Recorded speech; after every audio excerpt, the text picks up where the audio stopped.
This episode of Techno Buffalo is brought to you by 23andMe. Well, hello there. You're expecting me to say what's up. Welcome back to the episode of Rettinger's Rants, the show where I rant and rave on something that's going on, or in this case might be going on, in the wide world of technology. Up this week, let's talk about the Facebook phone. Supposedly it's coming and coming very soon. So soon, in fact, by the time you watch this video, you might already know when it is and what it might have packed inside of it. I think a Facebook phone is a silly idea. I don't need a phone that does what an app can do, but that's just me. This is Rettinger's Rants. Let's go ahead and get your ranties in a bunch. So there have been rumors of the Facebook phone for years. In fact, we saw a little tiny bit of fruit fall off the Facebook phone tree a few years ago when we saw the HTC Status, or the very silly named Cha-Cha as it was called internationally. Now admittedly, it had a pretty awesome keyboard. Everything else about it was super blah, down smiley face. It had a Facebook button on it that you could update your Facebook status with and easily upload pictures.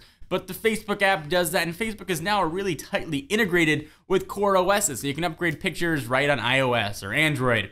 Makes life a lot easier, but supposedly Zuckerberg and company said we learned our lesson, and now we're gonna release the real Facebook phone, supposedly coming soon, and allegedly called the HTC First with a lowercase f, like the Facebook logo. So there aren't any confirmed details available yet, but according to Android Police, HTC First, which was originally codenamed the Mist, and don't get all excited about a super phone because it's super mid-range specs. It's gonna have a 4.3-inch display with a 720p resolution, a dual-core Snapdragon S4 processor, Gig of RAM, 5-megapixel rear camera, and 1.6 megapixel front-facing camera. So nothing here is huge or revolutionary. Facebook's event is supposed to take place on Thursday, April 4th at 10 a.m. Pacific at the company's Menlo Park campus, and that's this week coming up. So Facebook phone makes no sense. Come on, I don't need a phone again that does what my app can do. What could the Facebook phone possibly do that my current smartphone or your current smartphone already can't? Will I be able to tag people right from the camera application?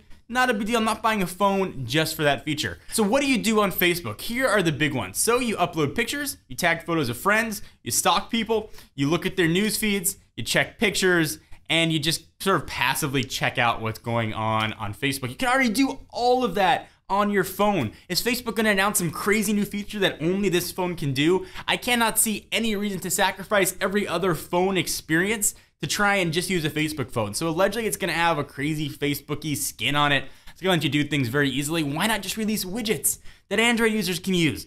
Why do I have to use especially a mid-range Facebook phone?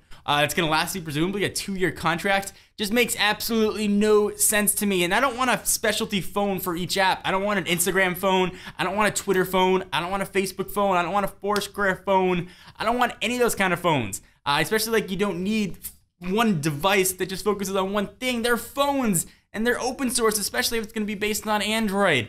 Just make it work with all devices and call it a Facebook skin people can download. Make a Facebook launcher publicly available people can download. Don't release it on a crazy mid-range spec phone and expect the world to get super excited, Mark Zuckerberg, because it just ain't gonna happen. So a Facebook phone, I've said that a million times. Do you guys want to see that? You have any interest in a Facebook phone?